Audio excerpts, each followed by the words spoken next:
Good morning, good afternoon, or good evening, depending upon where you live around the world.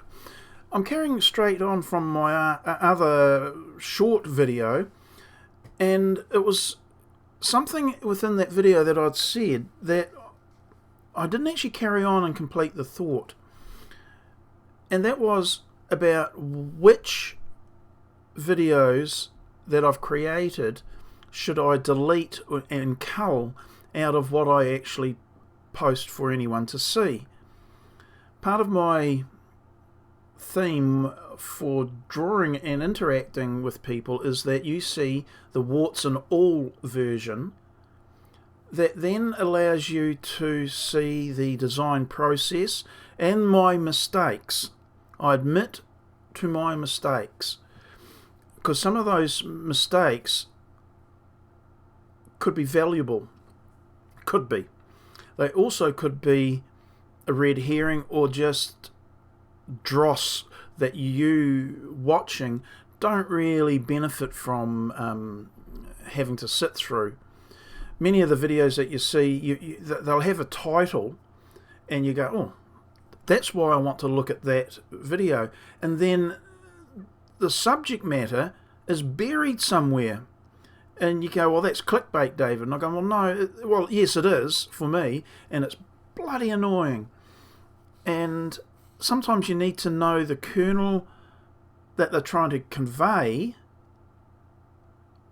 and that's what they title the video, and then they don't really talk about it, which is a waste of time sitting trying to find out where within the 15 or 20 or 30 minute video that information is going to be talked about and covered. Damned annoying. So that's what I'm concerned about, is that I don't include dross in the videos that I put online. The mistake that I made in the previous video, I made comment about having the strut incorrectly drawn right at the get-go, was it should never have happened, and I don't know why the heck it didn't. And I've looked and I can't think. But, point being, this is the structure upon which the struts and hubs are drawn. These are the planes of the struts and hubs, and the axes of the hubs. So each ray, if I can, I'll take that off, and you can see the rays that we would normally use for drawing the surfaces. I've then joined together across those lines and filled in to create the surfaces and planes and axes. Drawing anything on a surface orientates it automatically in the correct plane or angle, and that I actually drew something that had an angle other than the correct one is a bit of a puzzle, because how is that possible? So as you can see here, this is the structure upon which I made the 10-meter dome, and I put the hubs on. And when we zoom in, the ones in the background are the ones with the complete half sphere. But as you can see here, the hubs are drawn with the axes of that hub in line with the drawing that I am using. That way, in theory, it's impossible to get it wrong. And we all know what theory, how theory works. And then when we take the hubs out and put the struts in, they should have been automatically aligned with the planes. So how the heck did I get that wrong? And the other question is it wrong?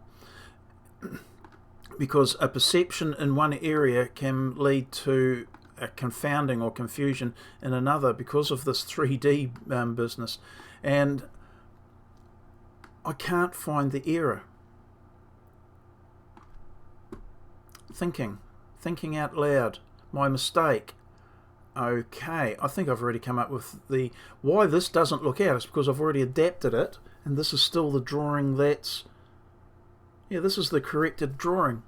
Okay, so I won't be able to now. I won't be able to find where my error was, because when I put my hubs back in, it should look correct. Yeah, it does too.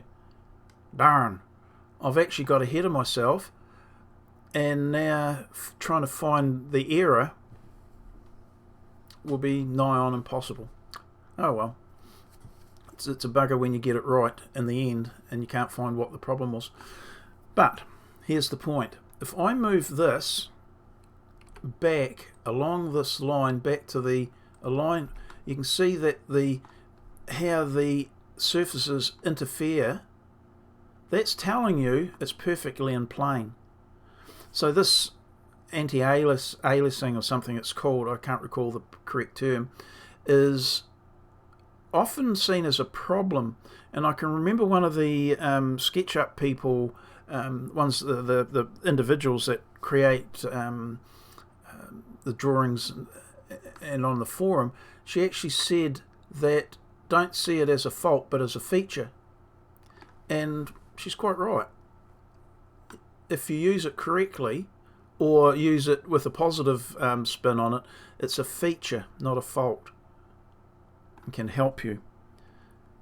But we can see some of these very small lines, errors here. We've got to make sure, and these are maybe even fractions of a millimeter, but we've got to make sure that when we are working within the SketchUp program that we try and eliminate those errors, because that being software, it doesn't have tolerance. It's either correct or it isn't. And there I don't think I'm actually getting the correct intersection, so it's something I may need to work on. Okie doke. So that was just, you'd be still sitting there thinking, well, what was that about? It's that it's difficult to decide what to throw out and what to not, because the information may be valuable. You're going, oh, that's exactly what I'm doing. Why David's getting the same problem? So that's how he fixed it. And that's what I'm meaning about dross. What is dross, and what is still valuable to another person? I suppose at the end of the day, anything that's deleted, you'll never know what has been deleted. And I would have had to have the discernment to only include what I think is valuable. Well, so is life. We will carry on in the attempt that we get it right. But at this stage, I think this approach is a really good way of approaching it, and how I'll be creating the video and showing you what I did here, even though I've talked about it just now. Okay, I'm off. See you later. Bye.